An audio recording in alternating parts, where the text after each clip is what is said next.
Welcome back. And so let's talk politics now. It was a weekend of conventions, elective conventions for both the ruling party and the supposedly main opposition, if you like, People's Democratic Party. But let's look at the APC, and so much has been said about this convention held by the ruling All Progressives Congress. But let's hear now from a member of the ruling party as far as the success or otherwise of the APC convention is concerned.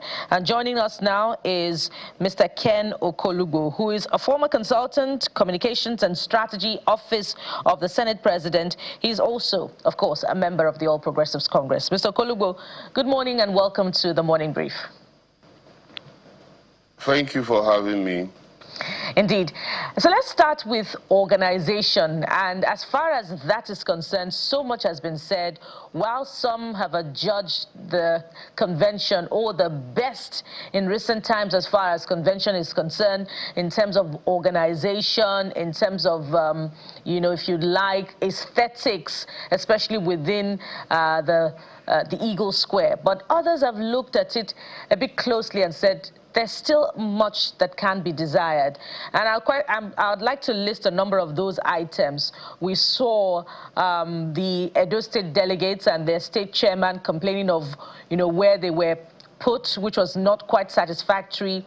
We saw a key member, if you like, of the APC, who defected last year and spoke about the president in glowing terms, a former senator of the Federal Republic, Senator Ben Bruce, who was sandwiched between relatively unknown delegates in a bus. We've seen also how people were tear-gassed, even gentlemen of the press who had supposedly been accredited prior to that time, but couldn't secure access to the venue of the Congress for coverage. So it appears as if our organization was not the best in terms of those items. How do you plead for your party?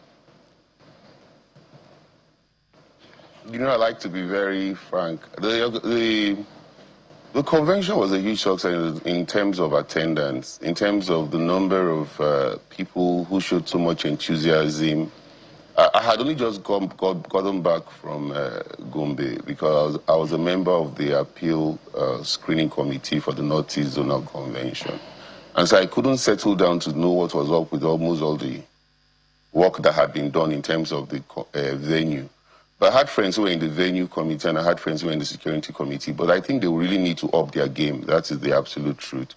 For example, in Delta, we also had our complaints. We were seated behind the stage and we couldn't see what was happening. And I actually felt a lot for the delegates from my state. And in terms of security, incidentally, my iPhone Pro Max was stolen. And a couple of things like that do happen, And you don't take that away from the shine anyway, because those organizational hazards are things that will be nipped in the bud during the presidential convention to actually elect the presidential candidate. It's a lesson, and it's also something I know the national chairman is going to look into. I believe a lot of people who served in those committees should not serve in those committees again. I must be very honest about that, because they could have made some better arrangements, but that did not take away the shine from the events. All right, let's get to the elective positions. We understand that the team was retained, by consensus. So how satisfactory was that as far as, other contenders is concerned? Well, if you look at it in all honesty, this was a team that actually won the elections. If you remember, the elections were closely fought, and the president won by barely less than 2 million votes.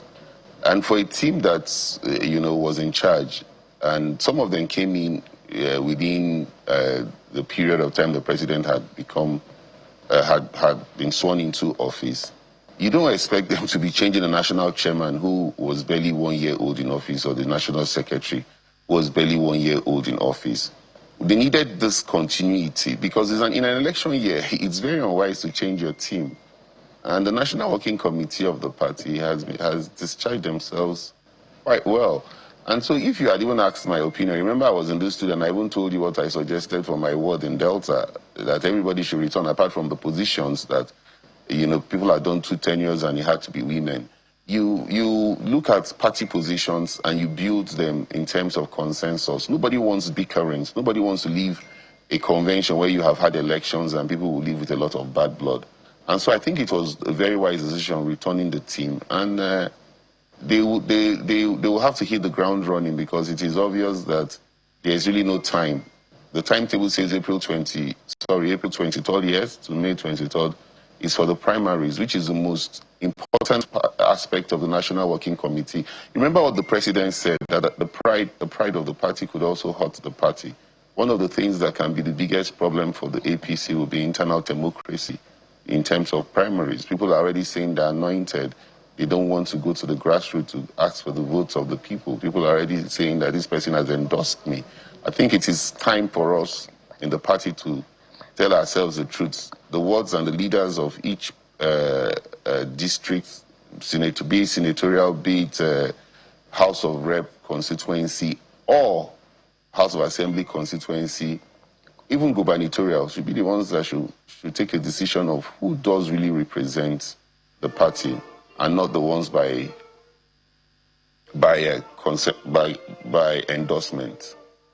Yeah, Mr. Okolugbo, let's talk about, I don't know whether you could call it a blind side or your party may be pretending about it. I know you don't know how to pretend, so that's why I like to talk with you.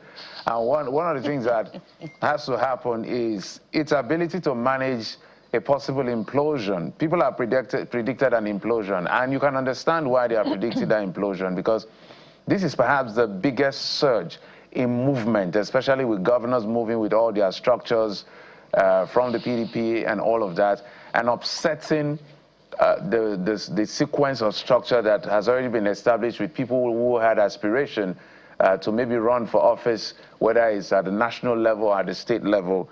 So, in your counsel to the APC, what will it be? Because now, the most glamorous thing to do now in the APC is consensus, and it looks like everybody's fine. That is clear pretense. You and I know a lot of people are pretending that they are fine with this whole consensus issue. So what should your party be gearing up for? Well, I was already going there before you said that. It's one of the biggest, it's going to be one of the biggest challenges. If you look at it, we're talking about 31 governors. It's not, I don't think even in PDP, where there was any time we had up to 31 governors when I was in the PDP. And so the party is very huge now. And people talk about implosion. I don't think it will implode, but it will also be a lesson, what happened in PDP, for us to learn in the APC. I always say it. Because when you do not allow internal democracy to thrive, there are some people that will never want to take it, no matter how much they love President Tinubu, who we are all supporting. They will, first of all, think of their own personal survival, think of their own personal ticket. And so they will want to take a chance to go to another party to go and express their interest or express their aspiration in trying to get into office. And so that issue of consensus is already in the Electoral Act. It's either by consensus or is either by election. Most people prefer consensus, no doubt about it. But that is after the aspirants have bought their forms. But when you now go into consensus and you do not reach an agreement and you impose someone, then it becomes a very big problem. Because people will also like to test their popularity on the field. It's easy to say you are popular. When you get to the grassroots, you can tell for yourself if you are popular or not. Especially for those who don't even live amongst their people. They just come and say, I've been endorsed. Somebody has told me from on top to go and, represent my people. This is what also brings about mediocrity. That's why you have a lot of legislators who have not done very well, who are still looking for how they can get their second-term ticket, or some who can have their third-term ticket. You can't, you can't hoodwink the people at this particular point in time of social media. People are seeing things for themselves. And so I know very well that this chairman is someone who is very meticulous. I've sat with him before, I've met with him before, and he's someone who does not joke about, issues like this. I know he's going to go back to the drawing board. He's going to put his national working team together. I have that belief and I have that faith in him that he will take decisions that will not lead to an implosion of this party. So you're quite right that it's contained, the guiding rule is contained in the Electoral Act. And I'd like to quote it. It's here in Section 87. A political party that adopts a consensus candidate shall secure the written consent of all cleared aspirants for the position, indicating their voluntary withdrawal from the race and their endorsement of the consensus candidate. So we saw Dagogo Fubara, who came out of many others, because he told us that there are 60 other candidates who also paid that sum and they were excluded from the process. And so at that convention, there were nearly 20, I believe, elective positions, but we didn't see any contender, we didn't see any ballot cast, and we didn't see, well, perhaps it was close to the public, any commitment by other aspirants to say that indeed we comply with this process, we're okay with this process. So tell us, Mr. Okolugbo, what is the APC managing behind the scenes if, according to Mr. Fubara, there are 60 other people who paid for that position that he contended for and they were excluded from the process? So what's going on behind the scenes? Where, did you read the Electoral Act or you read my party constitution? I read the Electoral Act 2026. Yes, the Electoral Act doesn't cover my party constitution. What we're talking about is offices for members of the working committee of the party. We're not talking about candidates, Bukola. So that is not binding. Well, if I must address the issue of Fubara... Are you sure that this is not binding, Mr. Okolugbo? Well, it's not binding, please. It's not. It's not. That is for okay, issues of we'll have that INEX to clarify, but go ahead. No, I'm just telling you it's not binding on. Every party has their own constitution. What is binding on them is when it comes to how to present candidates of a party. That is what you just read. Now, on the issue of Fubara, I don't really know him, but there was also that issue in the Northeast where I served as a member of the appeal screening panel. We did not even have any complaint, funny enough, prior to when we had the Northeast Congress. I have my report with me as a member of that panel. But what I'm saying is that, for example, in the South, Victor Gyadom had been returned by the 6 governors.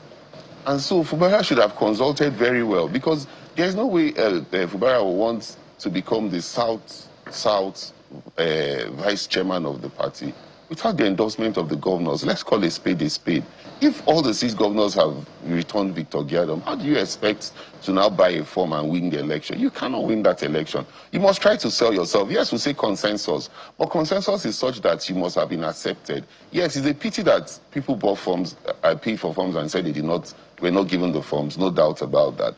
But before you go to also pay for a form, it's not the same like aspiration for candidate. That's why I'm trying to, clarify, differentiate it, Bukola. The one for candidates, people can go and buy. You can go and test your popularity. It's very difficult for you to just impose people when it comes to candidates for an election, because we're looking for the most popular candidate.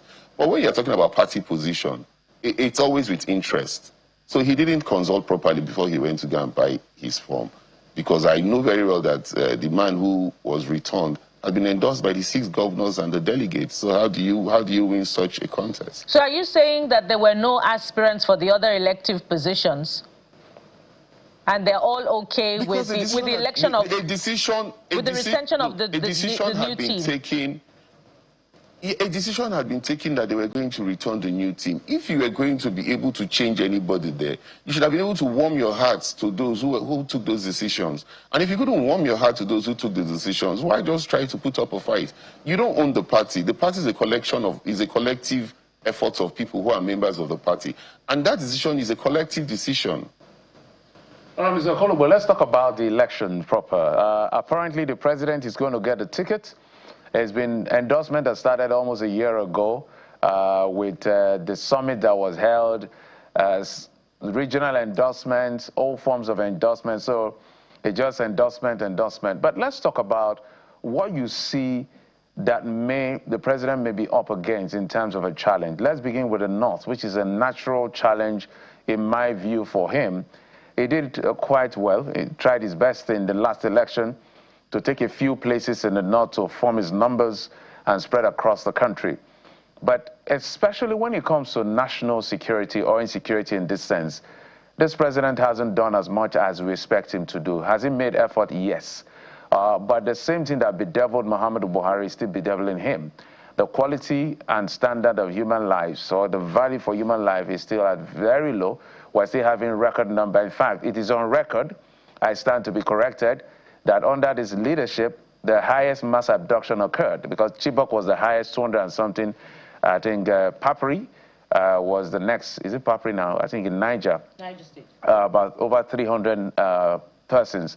In fact, there were another set of abductions. So if you look at the numbers, when it comes to the ease of mass abduction, it hasn't really improved. So what exactly is going to be the president's speech? He may have 31 governors, but he has 200 million people to deal with. One of the biggest challenges of this government has been security. And anybody that tells you that it's not a challenge is lying. And the president himself has accepted that in terms of security, it has been a Herculean task for him. And the fact remains, look at Jos, for example, the 40 lives that were lost and having to impose curfew, 48 hours. I can't remember when last there was an imposition of curfew where you don't come out of your house for 2 days. And so it's a very serious situation. And you see, let me also tell you that one of the reasons this game has, the insecurity, the tempo has come up, is also because it's an election year. Election years are always like that. Remember, like you said, Jonathan had his fair share, you know, of a dose of what we're seeing now. Buhari also had his fair share. But I think the security architecture we have would need to up their game.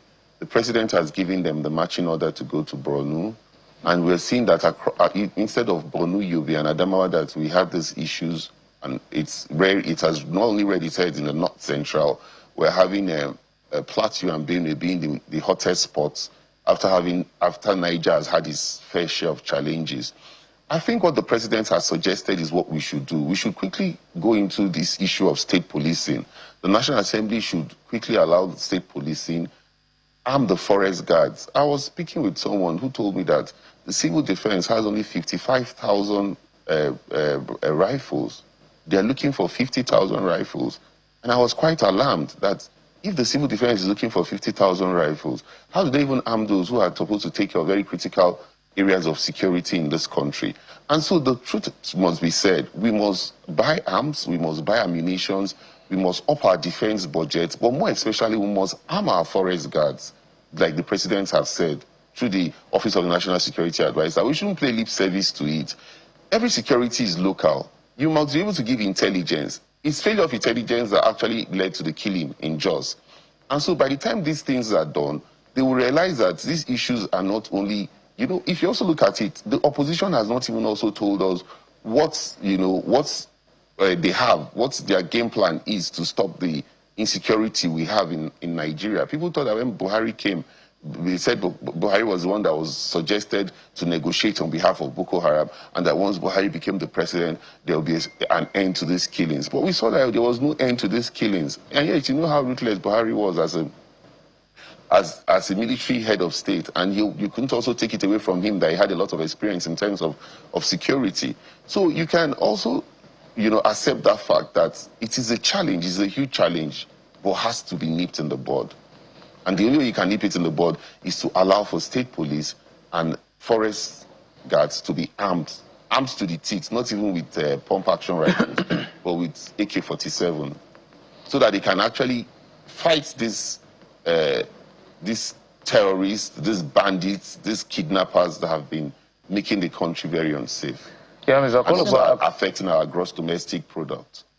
So, Mr. Okolugbo, apparently the president doesn't have his pitch kit completely full for him to be able to pitch his re-election as far as the North is concerned. So, while we're still on that, let's go to the South. But he has given that charge. He gave that charge, and you saw he was very clear. You know, at the end of the day, it's not about giving charges, Mr. Okolugbo. It's his presidency.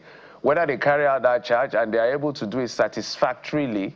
Satisfactorily doesn't mean how the president is satisfied. Is the man who lives in the people who live in that area to say, it was like this, it is like this now, so we can say the difference, whether it's better or worse or remains the same.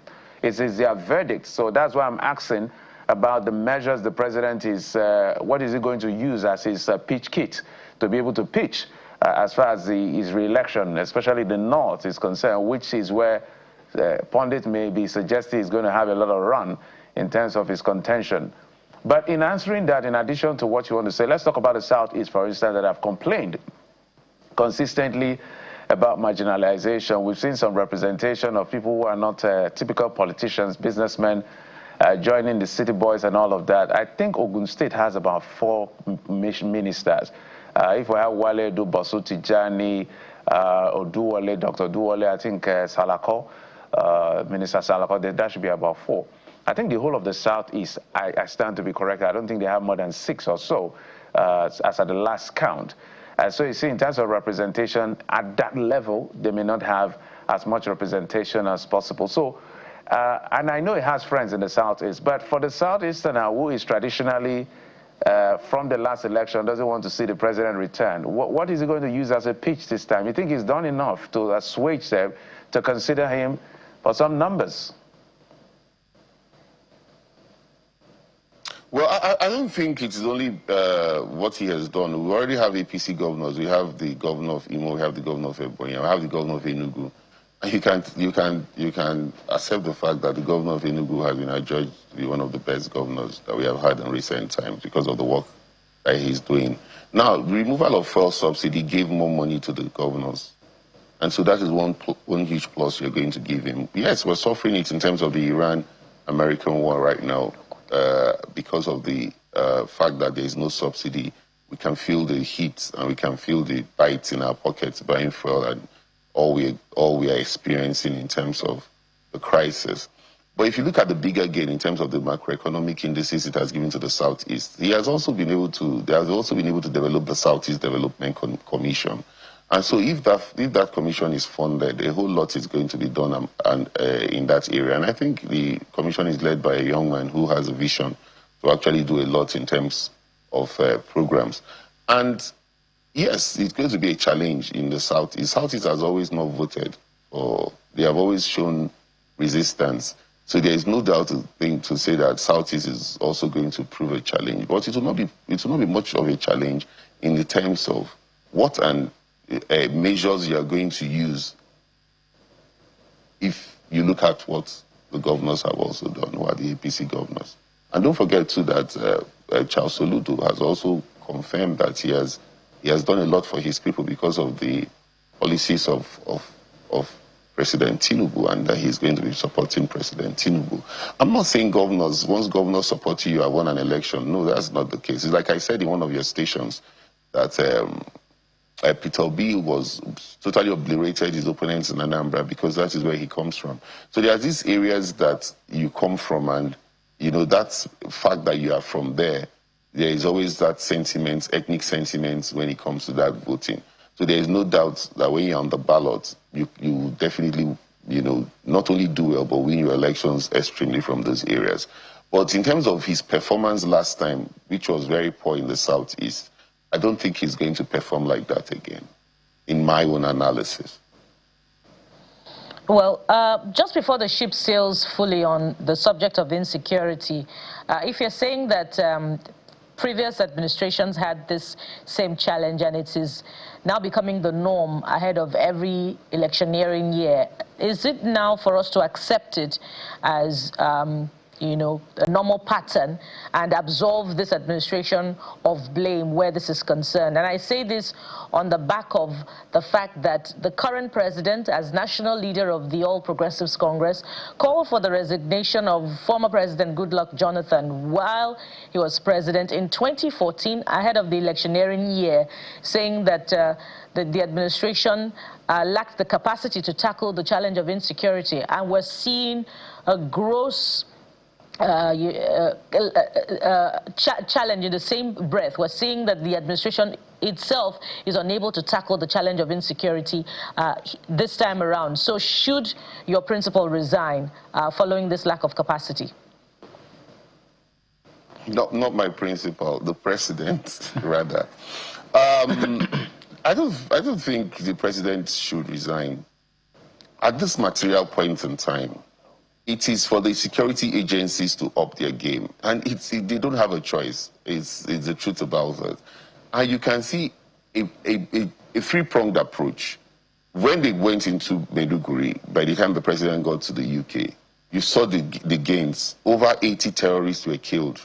We saw their dead bodies. At least for the first time, they displayed those dead bodies. And I was happy that they were able to display those dead bodies to show evidence of what they can do when they are charged up. And so the security team, the National Security Advisor, the Chief of Defense Staff, thank God we have a Minister of Defense who has been a Chief of Defense Staff, who just have to up their game because it should not be the norm. It's unacceptable. You can't just say because we already know that in an election year we're going to be always having insecurity so that they can blame it on the government and one of the failures and one of the reasons why they want to vote out that government out of then we can actually accept it to be a norm. It should never be a norm. They would have to up their game. That's much I would charge because it is quite obvious that a whole lot of killings have happened this year, which is unacceptable. And that is why the game has to be upped. But the gains that were made in Maiduguri, when the president told them to go to Maiduguri, should be used as a yardstick for other areas. That's what I believe. Well, the leaders of the security agents work for this government. They work for Mr. President, and so they're inextricably linked. You cannot separate one from the other. But we'll have to accept your explanation on this one. Mr. Ken Okolugbo is a former consultant, communications and strategy in the office of the Senate President and member All Progressives Congress. Thank you for your time on the program. Thank you for having me. And so this is where we drop the anchor on the show for today. Of course, there's a lot more to come as Sunrise Daily is up next on Channels Television, so stay with us. We'll be back again tomorrow. I am Bukola Koka. And I'm Jeffrey Ozama. Bye-bye.